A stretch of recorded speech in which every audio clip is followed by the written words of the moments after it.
Hi, everyone. Welcome to this episode of Claims Never Sleep. I'm your host, Megan. And again, I'm joined by my co-host, Jen. Hey, Jen. How are you? I am so happy to be here today. It is 60-some degrees and sunny, and I have no complaints. Yes, the sun is shining here. We are thawing out. We're looking ahead. We're looking ahead. It looks like spring. The doldrums of winter seem to be behind us. Yes, Lots to look forward to. We're here in spring/mud season. Yeah. Yes, this is true. Should be interesting for this weekend's lacrosse games on muddy fields. Yeah. And while we're talking about the beautiful weather of 60s and sunny, our guest today mentioned that it was a little warm at 92 degrees in Austin, Texas today. Yes. So today we have on David Harkin, who, he's in Texas, and he's coming on to talk about the Texas property claims and specifically wind claims and, everything that goes with that. And it's not something we see as much up here in the Northeast. Certainly we see some of it, but not to the extent that, he sees where he is. So, he's got a lot to share. So with that, let's bring him in. This is the Claims Never Sleep podcast, presented by Cruiser Mitchell, with your host, Megan Henry. Good morning, Dave. Welcome to this episode of Claims Never Sleep. How are you? I'm doing great. Thanks for having me. Thrilled to have you. And I have to publicly apologize because we were supposed to have this podcast about, 6 weeks ago. And I have in my house, and we were just talking about this pre-recording, it's been like the winter of sickness. I feel like I can't get away from it. Jen probably can relate too. There's just been so much sickness. So the last time we had this scheduled, I had to cancel at the last minute because we had, I don't even know what we had going on in our house. I think we've had it all this winter. Sounds like it, yeah. But spring is here. And as you said, it was like, what'd you say? It was 90 yesterday? Yeah. It's nice and warm. He's in nice Austin. And warm. That's a way to call 90 degrees. But so you and I had talked a while back, and you've had such an interesting and long career in claims, and I really enjoyed what we were talking about, what you're doing now. But before we hop into what you're doing now, what I talk to everybody about on this podcast about is how they got into claims, because most people's path is not a linear one. And I don't believe yours is either. I don't think this was what you went to college. You didn't go to college and say, I'm going to be a claims professional. No, absolutely not. So what's your story? Yeah, I was going to be a physical education teacher. Wow. So it was in college. I ran track and cross country at Arizona State, and I was going to be a PE teacher, but things changed a little bit. I actually started working at a law firm and ended up being a paralegal and an office manager, and kind of got into that and really enjoyed it. And then the student teaching came up for being a teacher, and there was 6 months of you don't get paid kind of teaching. So I didn't think I could survive 6 months without money doing teaching. So I kind of stayed with paralegal for a while. And then my wife worked at an insurance company, and a friend of our husband of one of her friends had an independent adjuster company and needed somebody to help, and asked me, and it really interested me. So he gave me a ladder, he gave me a tape measure and a camera. That was my 10-minute briefing on how to get started. So that's where I started in 98 with the insurance, was as an independent adjuster. So he trained me, from the beginning of, let's look at each one of these claims. So I would do the field work. Yeah, he'd come back and we'd go over what I saw, and he'd point out everything. And so started learning that, and really got into a lot of catastrophe work in Arizona, as well as traveling around the country to do some work there. I did a little bit of adjusting with auto damage.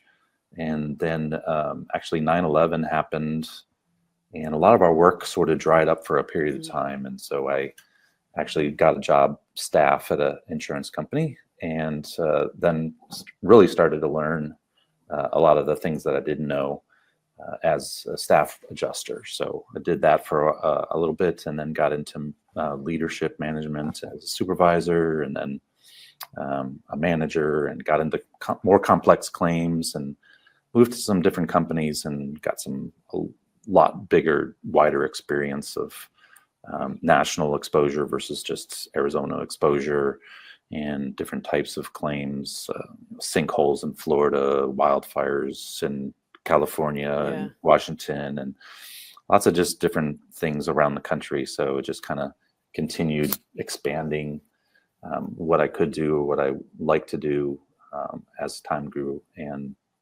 really just stayed in management leadership and just continued to grow until it came to my current job, which I've been in close to 10 years. And it is Texas specific. So really get a little more granular when you get to Texas and learn about that. But I still like to keep up with what's going around in the country, especially Florida. What happens in Florida somewhat affects us, just because the people that migrate around the country go from Florida and Louisiana and Texas and sort of do the same thing. So what we see, what happens there sort of drags over to Texas a little bit.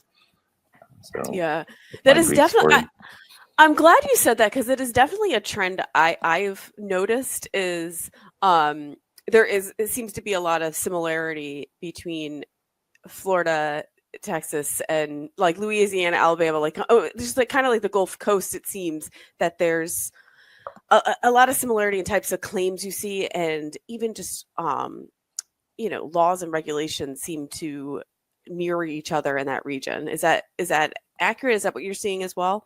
Yeah, I mean, there's much more strict in Florida about some laws, but then we feel like it gets them in trouble a little bit more for the way they handle things. So, we try to do things a little bit different in Texas, and we don't have as many problems, but I think a lot of people will say Texas is a high litigation state, which it is. And it's directly because of the catastrophes, the tornadoes, the hurricanes and hail that we have, that a lot of other states don't have, and they don't get the lawsuits because they don't have that type of claim coming in.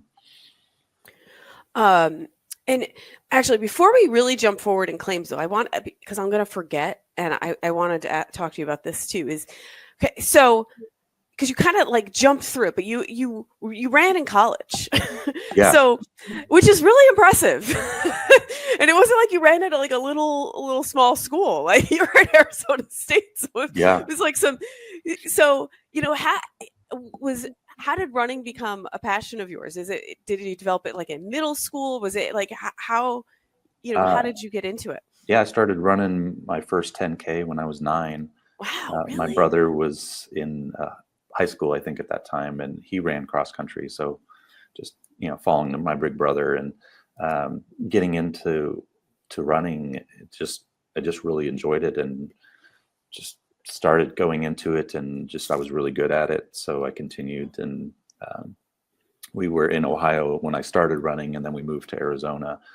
But, just got really good at learning, what I needed to do to get better. There's a lot of parallels of the leadership and doing that type of single sport. So, not a team sport, but, training yourself and then trying to help others also get better at the same time, even if they beat you. But yeah, it was a lot of fun. My body feels it now later after running a lot of miles for many years. Are you still a runner? No, my knees and ankles are just really not great anymore, and it's really hard to get into it. So I probably ran a couple of years after I stopped competing, and then just kind of got into life and family, and less and less and less of that. What did you prefer? Do you prefer at the time like the long distance running or the shorter like sprinting distance? Oh, definitely long distance. So I ran the half mile and the mile in high school, but as I got into college, I transitioned to the 10,000 meter and then the steeplechase. and Wow. cross country is generally 5-6 miles. So Mhm. as you get older, you're not as fast. You kind of move to the longer distance. Those ligaments start to like tighten a little bit, and Yeah, they and there's don't faster trigger as people. quickly. There's faster people than you. Yeah, Yeah. there's been a lot of studies out lately about the benefits of walking and particularly hiking and how they essentially are just as good as running. And I'm like, yes, because I've never been a runner. I've tried like my whole life to be a runner, and it's just not happening. Right. And Yeah. so now I'm like, oh, okay. I love taking the dog for a walk. So perfect. Exactly. Well, it's funny. My brother-in-law, he ran in college as well, and then like retired for a little while. Now he's back, and like he's still like he clocks really fast miles for long amounts of times. I remember there's one time he's like, "Oh, do you want to go for a run?" I'm like, "Me and you? First of all, you're like a foot taller than me.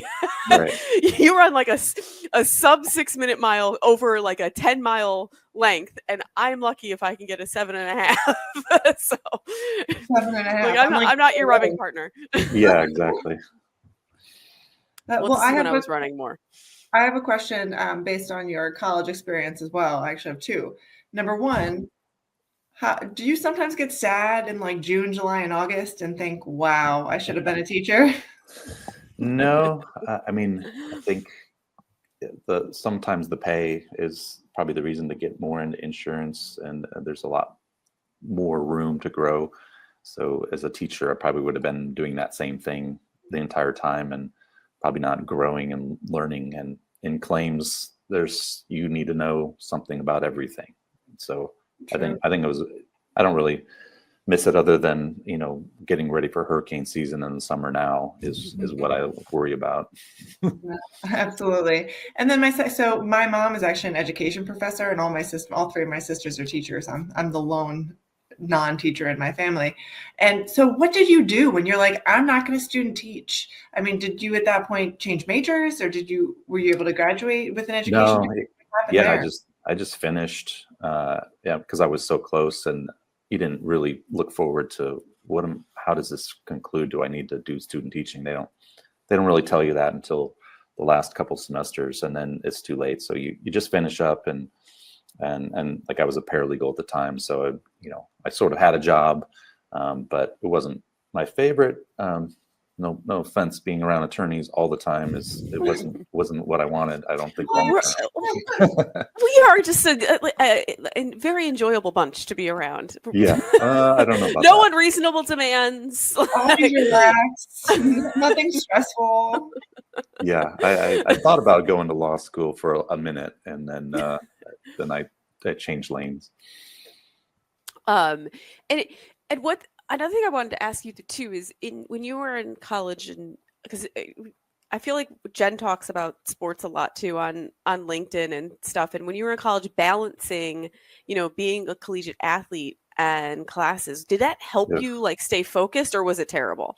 It was really rough. Yeah. Just because running in Arizona, you have to get up super early. So you've done a full workout, 10, 15 miles of workout in the morning, and then go to class and try not to fall asleep when you're in the air conditioned, and then studying, and sometimes working out twice a day and lifting weights and that. So yeah, it's a struggle for anybody to do a college sport and keep going full time. Yeah. Well, it's funny. I told you right before we started, I played tennis on Friday mornings, and the women I play with are so much better than me. And sometimes I leave there just feeling so defeated.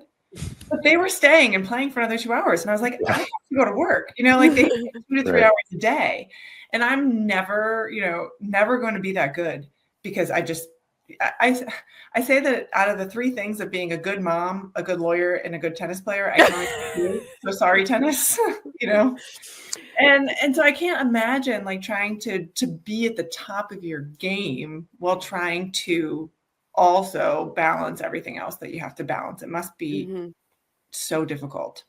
Yeah, I mean, and it's fun too. So that takes a little bit of it out of, you're with your friends running basically, and it's somewhat enjoyable. It's not miserable all the time running, but the school part is probably the struggle, not the running. You probably Well, put your focus on the running part. Well, and you're also 22 and not 42. Yeah. It's a little bit easier to put the focus in on the physical part. Yeah, exactly. It's funny that you say that, Jen, though, about tennis, because like I've played tennis my whole life, but then I now like a self-inflicted retirement because I got back into it before kids, and then I couldn't do it just a little. Like I was doing it 4 or 5 times a week, and because exactly that, like you can't get any better unless you play very frequently, and I could because I didn't have kids. And then as soon as I had kids, I'm like, well, this is like I did it for a little while, and then once they had activities, I was like, and in my mind, I was like, well, I'm not going to just play once a week. Like, what's the point of that? So I just don't play at all. It's like, I was like, because it'd be way too frustrating for me to play once a week and like not have anything work and not have any time to work out the kinks. So I forget it. I'll do something else instead.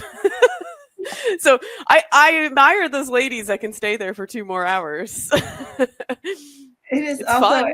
it's a lot of fun, but it is a lot of dedication. But it's nice. I mean, as you know, to like have something to like a goal to aspire to, right? Like to have something that you're working on, maybe even outside of work, just to keep a hobby going, and so your life is a little bit more balanced.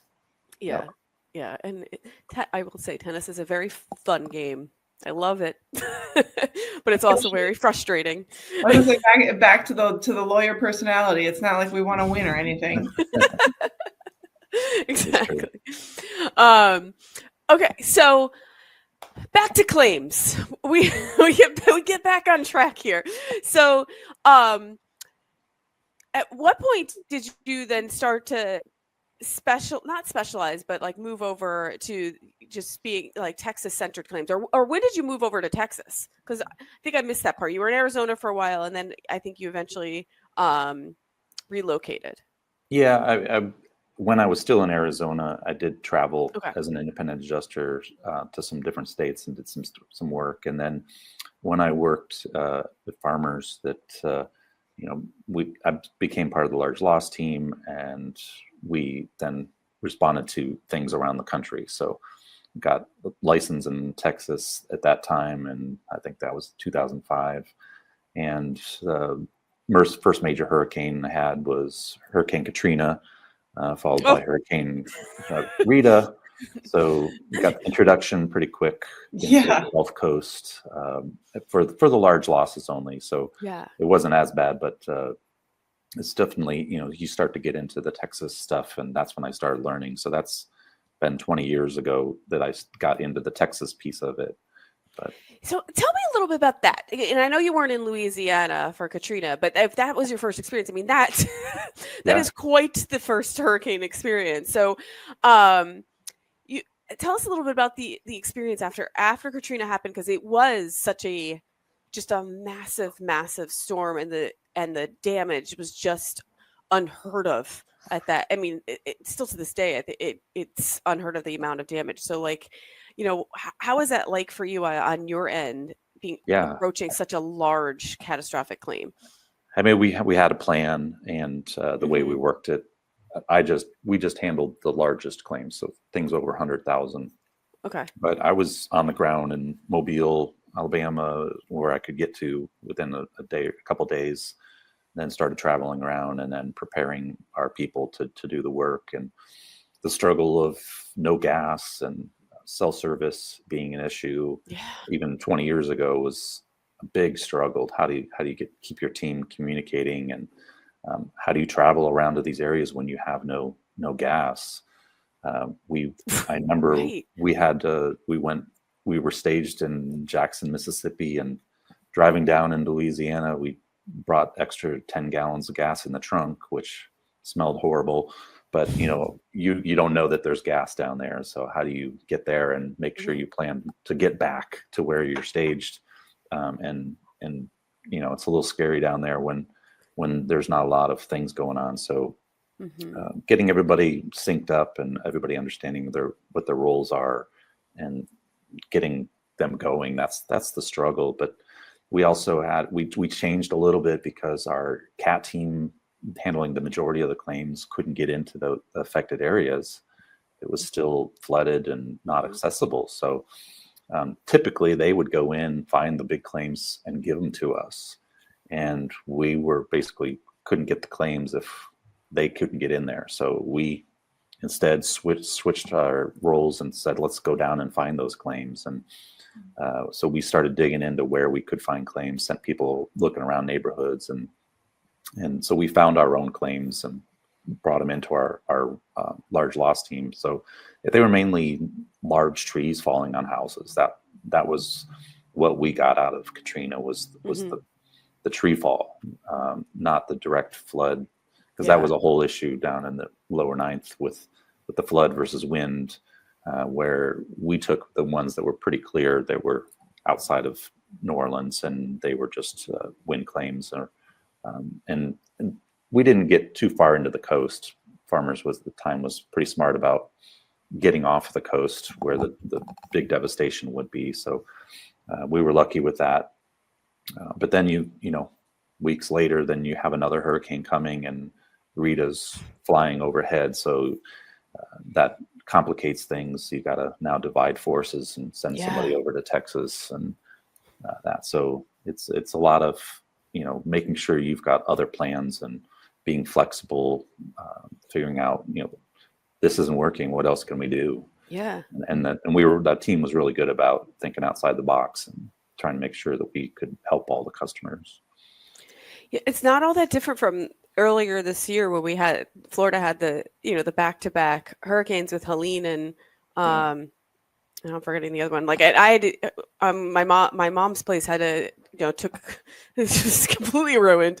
But like just having like it really hurt the remediation efforts, because then as soon as you could get a team in, they had to leave because they had to evacuate because there was another, catastrophic storm coming in. So then it was hard to mediate or mitigate damages because like you had to stop for a number of days. And if you and the situation that we had, we weren't down there. So it's just, your place is just sitting there and mold is just growing while you wait it out until you can access the island again. That's a big problem. Power sometimes is even worse. It's just, you can't run the air conditioner. That's fine. So now you get mold growing, you get moisture, and everything else starts to fall apart. So trying to get things back and running, and your mitigating companies are pulled off to another storm, and so they're not there anymore to fix the damage that occurs afterwards. Yeah, it's a lot. And then I didn't truly appreciate it until firsthand we were dealing with it ourselves, and it was stressful. It's very stressful for the property owner too. So at what point though do you move over to your current role? We moved from Arizona to Illinois, and different company, still working national claims. And then when I found this role, it was kind of a, maybe not a dream job, but it was very interesting to work for a company like TWIA, similar to Citizens in Florida, where you're not the government, but you're not the standard insurance company. So we're a nonprofit, and you can really focus on trying to do the role and doing it well, and versus a lot of numbers issues with, like stock companies worrying about the shareholders. We have different stakeholders, but we still have issues. So it's a big role. It's the whole state of Texas and the coast, and then we get into commercial claims, which is of interest to me because I like the complex claims. So when you get commercial and mixed with big residential claims, you get a lot of little issues that come up. So I really enjoyed that part of it, and the catastrophe area. Basically, being a catastrophe company is probably what drew me to it a lot more as well. So when you're looking at claims though, is it the majority? It's like wind claims is what you're looking at, right? So how is that different?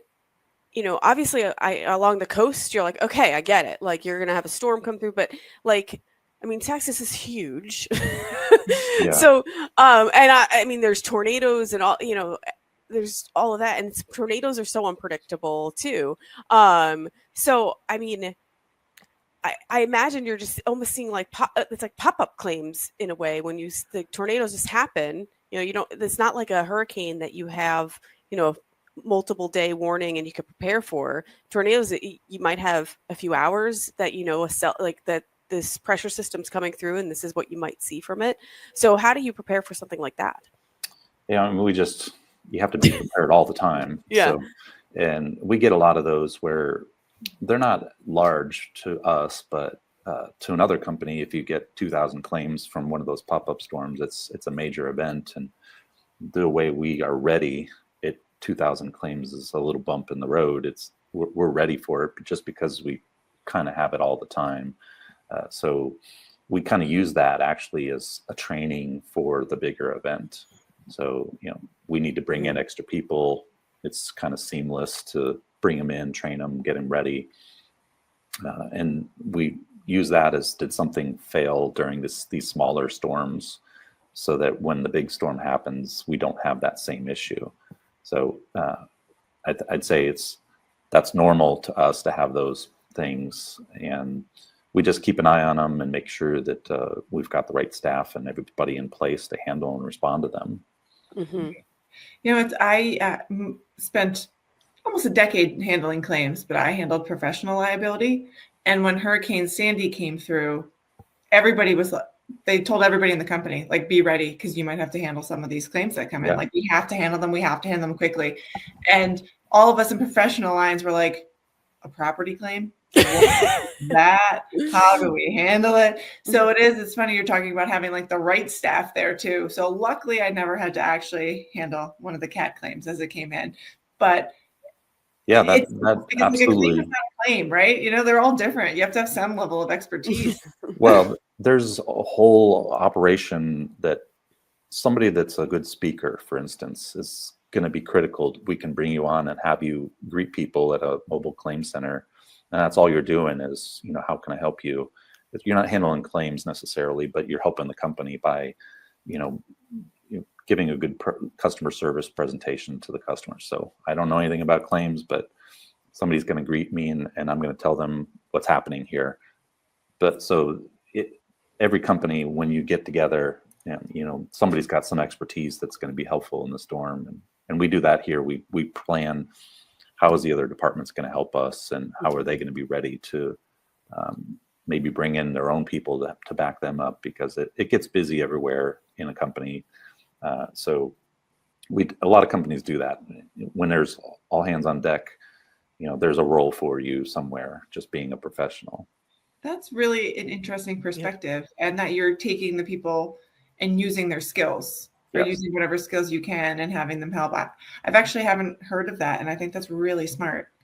Yeah, and I like sports analogies, obviously. So I think I like a basketball analogy better. Is just your team changes, and sometimes you play basketball one way, and when your Jordan's on your team and you play a certain way, and then the next Jordan's gone and you have to change, and you play with what you got. And so what's the strengths of each of those people? How do you put that team together so that you're in a winning position? And so going off of that, like when obviously in your role, you're building out your team too. So what are some of the things that you're looking for when you're trying to fill a spot, and what are you looking for in your claims professionals? Yeah, I mean, somebody that really is very flexible, analytical, can, it's just not set in, this is the way it is, this is how we have it written in a plan, is, identifying that that's not working really quickly and being able to change. So somebody that really can think on their feet and identify that something's not right, and I need to bring in other people for this problem before it becomes a big problem. So I think it's a different kind of person. It's, claims isn't for everybody. I like to say that a lot. It's, Yeah. you've got to be really on top of, just being analytical and thinking about what's going right, what's going wrong, daily, weekly, monthly, and talking to the team so that you're not handling this yourself. You don't have to. Let's bring the team in and talk about this issue. Is it an issue or isn't it an issue? And if it is a big issue, what can we do about it? Or can we eliminate it or minimize it?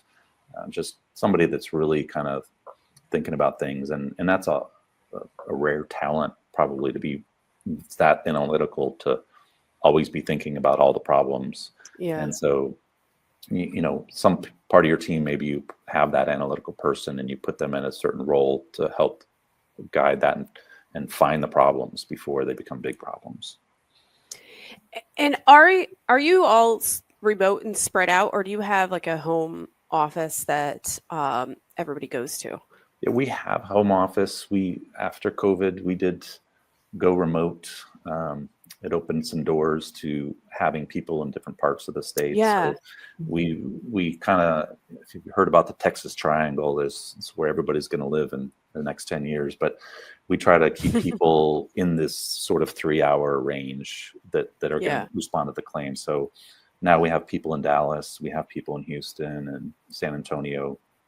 And if we need them, they're 3 hour away. So before, everybody needed to live in Austin, and it's expensive to live in Austin versus some of the other cities. So that just opened up our, pool of people a lot more than we had before. So it was difficult to hire people. Yeah.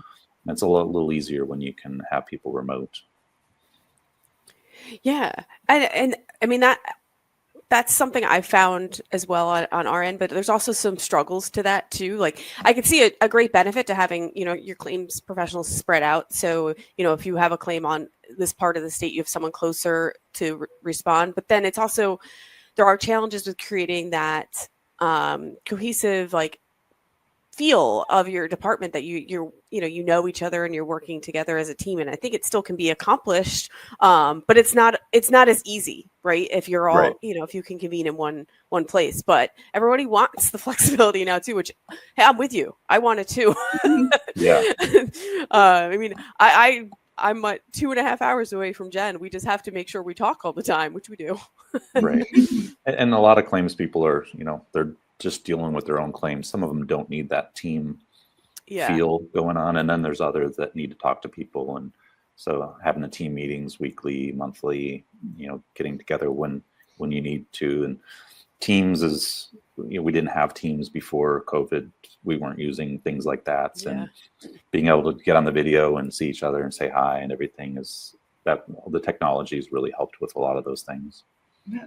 And being in Texas, do you have a lot of bilingual people on your staff? I mean, are you dealing with a lot of people who are also speaking Spanish? And does that kind of add another challenge?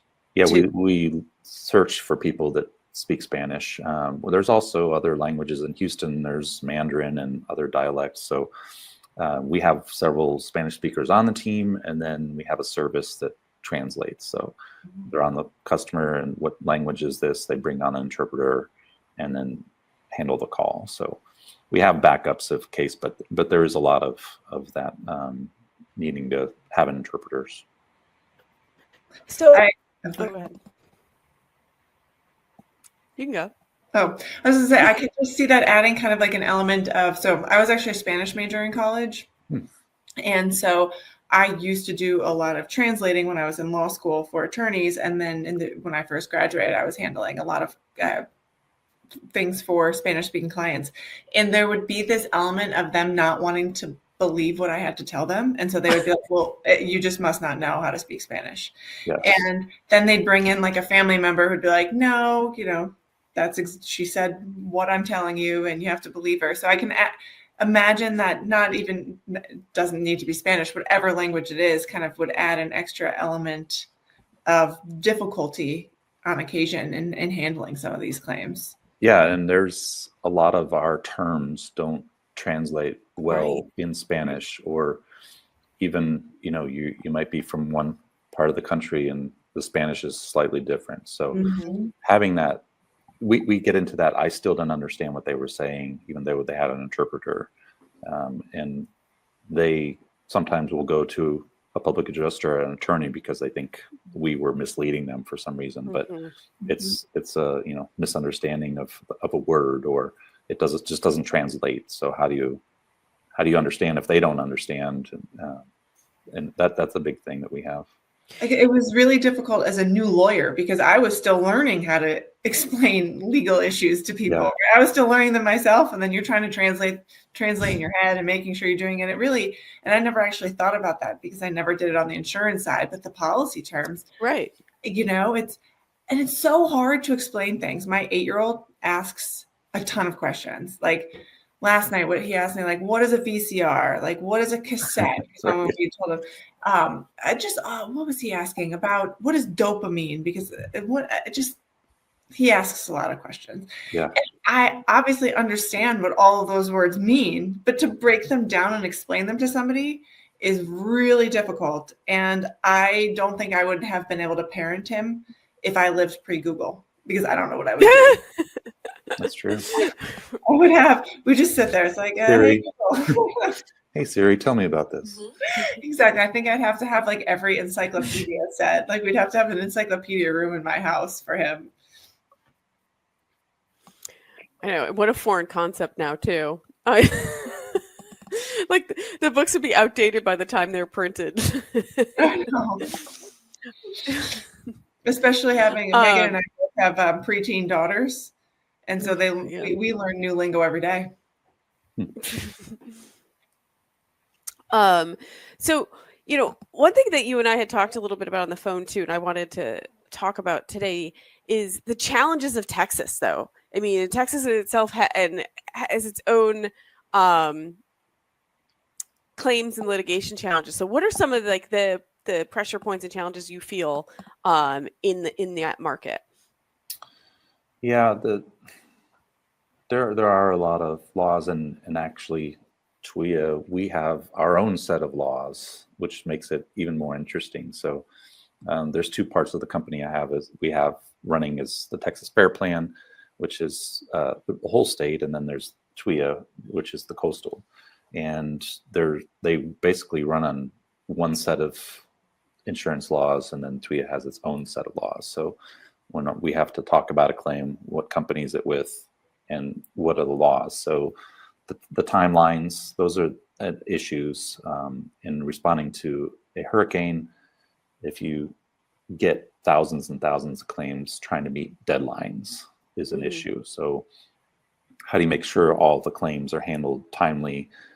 You think this may be handled, somebody says, I'm going to take care of it, and then you're past a deadline. So, you may have penalties and interest that you have to apply to that claim on the Fair Plan side, but maybe on TWIA you don't. And then appraisal we get into appraisal quite a bit in disputes, especially after a hurricane. A lot of appraisals come up where we just can't agree, or we don't have enough information to change our opinions. But I would say, generally, you could look at other states and say they still have timelines. They still have issues with laws, but I think that there's, just because of the nature of the volume of the storm, more things come up at the same time, which makes it difficult to make sure that everything's handled properly. So a lot more claims maybe fall between the cracks. And I don't think that that's Texas specific, but I'm sure that there's some laws that we could talk about that I'm not sure that they're exactly specific to Texas, but maybe our time frames are a little shorter than others. And I'm sure that's also becomes a challenge when you're dealing with your claimants, though, too, to adhere to these time frames and get the information you need from them timely as well. Yeah, there are some people that don't want to tell us what they're really claiming. That makes it extremely difficult. Some of the public adjusters will say that's your job. we're not going to tell you what we're claiming. And so you have to assume, based on your inspection, that this appears relevant, this is not. And of course, later they'll say that you were wrong with whatever you decided, but they didn't help. So when the two parties are working together to say, here's what I'm claiming, here's what we see, and work it out, it's much smoother. When they're fighting you, even from telling you what they're claiming, it just makes it so difficult and almost impossible to respond to sometimes. Yeah. Have you noticed though, like a change in a change in the sense that people are building and with new construction and people are building their homes differently now? Are you seeing a change in like a decrease in claims? Like I say this because like after Sandy, in New Jersey, any new home has to be built X amount of, feet above the ground if within a certain radius of, the coast. And I imagine there's similar types of regulations in Texas, and just advances in construction technology. So are you seeing that sometimes there's like almost like a decrease in claims now that there's improvements in the construction technology, so they're better to withstand the higher winds and some of these storms? Not, I mean, obviously these giant catastrophic storms, sometimes there's nothing you can do, but I imagine there's some decrease in the less catastrophic type claims with the like improved technology. I think you would think that, but but I'm totally wrong. So you can put a new roof on, and there are a lot of laws, and in the Texas coast, it has to actually be wind certified. So if you're in a Texas area and you want TWIA, for instance, you have to have it certified, which means there's an inspector that looks at it to say, not only did they put on the right material, but did they install it correctly? And that would seem like that's great. But when that structure, say built in 1960, hasn't really had anything done to the framing of the structure, one hurricane could lift the whole roof off, shingles intact, because there's no strapping, there's nothing that's holding the structure together because of the code that was there in the 60s. So it hasn't been updated internally. The roof might have been updated, but got it, yeah. The point where it detaches from the wind is not updated. So we still see the older homes. They have code issues, other things, and they're still there. We still come up, and if they have minor claims, those things still don't get fixed. They're still not built to the standard all over the place.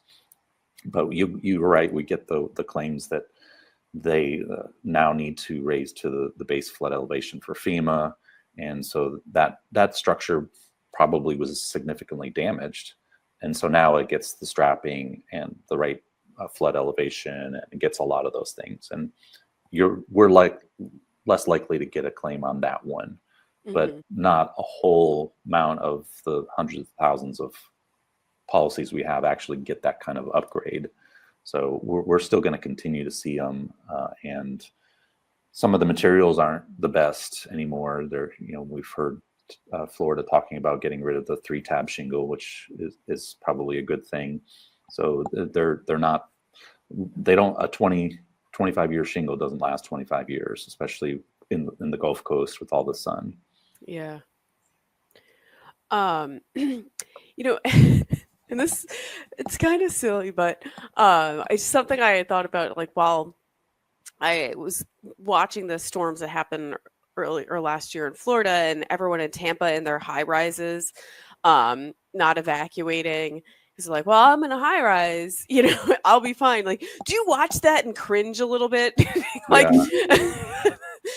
like knowing, like, okay, like, you mean your windows are probably, sustain winds up to X amount, but if they are you really going to take the chance? Yeah, and the higher you go, the higher the wind is actually.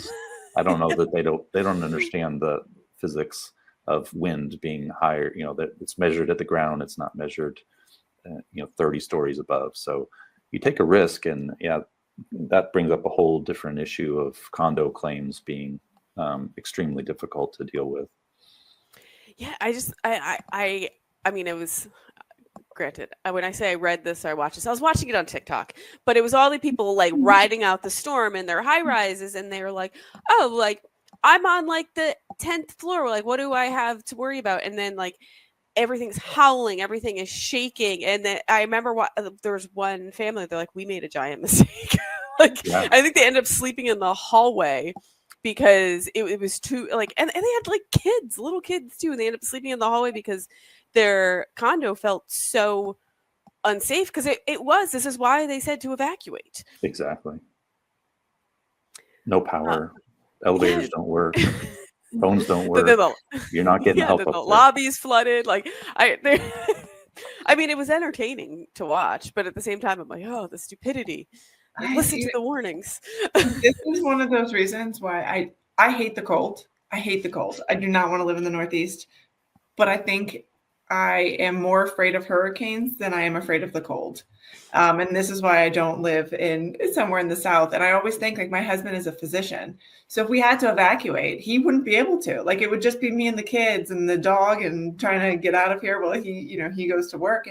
And it's a scary thought. So I do understand why some people, it's just when you think about it and putting your life in the car in 10 minutes and getting out.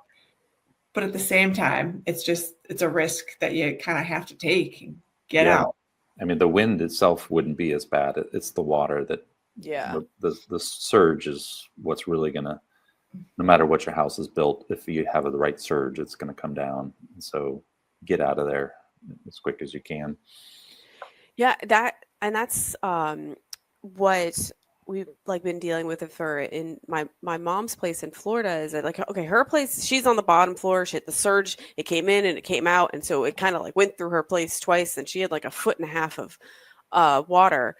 But the remediation efforts on different parts of her like complex is what is the real challenge now, because all the sand, they need to remove it because it's all contaminated with what was in the surge water. And that's something I didn't even consider or think about when she's like, oh yeah, like they have to like basically dig out this whole area because all that sand is full of like just dirty surge water. I was like, yeah. Oh, I mean, all the sewage, yes, and any oils and anything, it gets all wrapped up in there. Yeah, and not what I want to be standing in when we're at the tiki hut grilling. Yeah.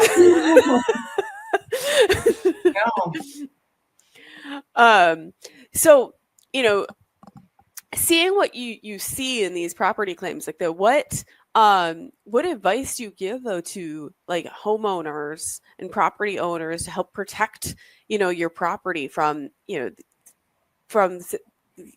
wind claims? Like what can you do, especially like in your region specifically? Yeah, I mean, we put out a lot of information about that. All the carriers usually do. It's just, I think, getting people to listen. So good luck. Probably the number one question is concerns or misinformation about their deductible. What does the deductible mean, and who do I pay it to? How do you determine that? And it's only after the claim that they figure that out. So we tell people, and most of the Texas coast is pretty good, putting shutters up, boarding your stuff up, making sure your trampoline is not out there in the middle. Or just don't get the trampoline, just skip it. Yeah, I mean, tie it down somehow, but the debris does cause a lot of damage. So if your debris going in other yards, we've had some claims where a couple miles away there's a boat in somebody's yard that's not their boat. It's 10 miles away was the marina. How do we, who's at fault for that boat getting unmoored? But that actually happened to my aunt and uncle that during the Helene, someone's boat ended up in their front yard. Yeah. So just securing it, a lot of people are good about putting stuff up off the ground so it doesn't get flooded, taking the critical things you need, like your policy or all your emergency stuff, and planning to be out of there, but also then getting a plan to get back down there to have the house opened up, and especially if there's no power and the quicker you can get down there to mitigate your damage from stopping the mold happening, because this is not just mold, but it's ocean water. There's corrosion that happens pretty quickly. Yes. So trying to get your house cleaned out, and some people, that's not their primary home, so they didn't do anything.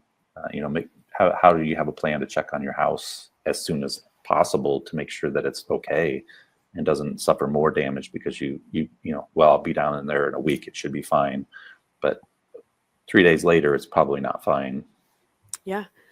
This is like exactly what happened to my mom, because it isn't her primary home, and she didn't go down at all in the fall because of the hurricanes. But there what, like, she had her little like patio set outside, and there's this the one property manager guy running around trying to secure everyone's things, but he himself needs to evacuate himself and his family, so he only has so much time.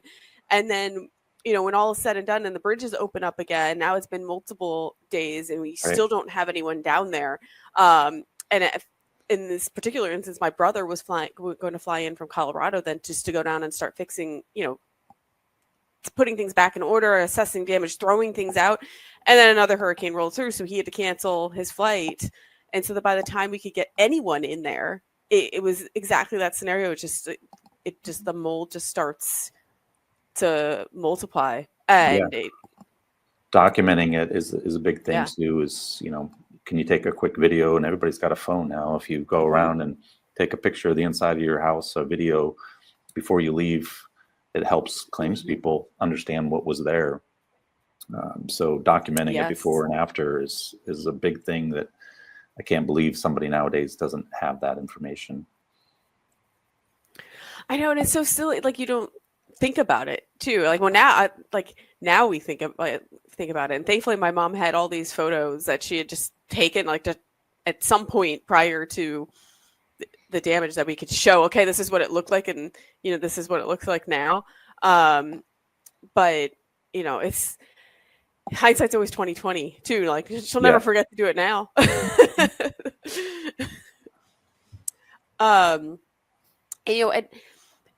And at any point, though, having basically your entire career in property claims, did you ever think you wanted to do any other types of claims, or were you like, this is like your calling?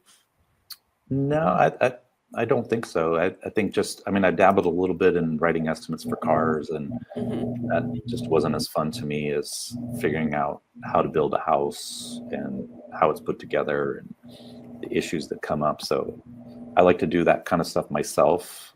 So I'm pretty handy person, workshop and building furniture and restoring furniture. And so it all kind of ties into the stuff that I like to do already. And it just is interesting every day, 20 some years later, still getting construction things that are like, how did they build this, or why are they putting it back like this? What's the recommendations? Getting into figuring out what the problem is or what the solution is. That's the part that's pretty interesting to me. And I imagine your own home, everything is buttoned up. Well, probably not. I don't live in the coast, but I have a metal roof instead of a comp shingle roof. So, hail issues, you try to stay away from that and make it, but I'm probably not as concerned with the claim, knowing that I can kind of detail what I had a little bit better. You're a little more inland, slightly more inland. Yes. Well, David, we're just about out of time, but I wanted to ask you this before we wrap up. And I ask this pretty much of everybody, but knowing what you know now, throughout your career, what advice would you give your younger self?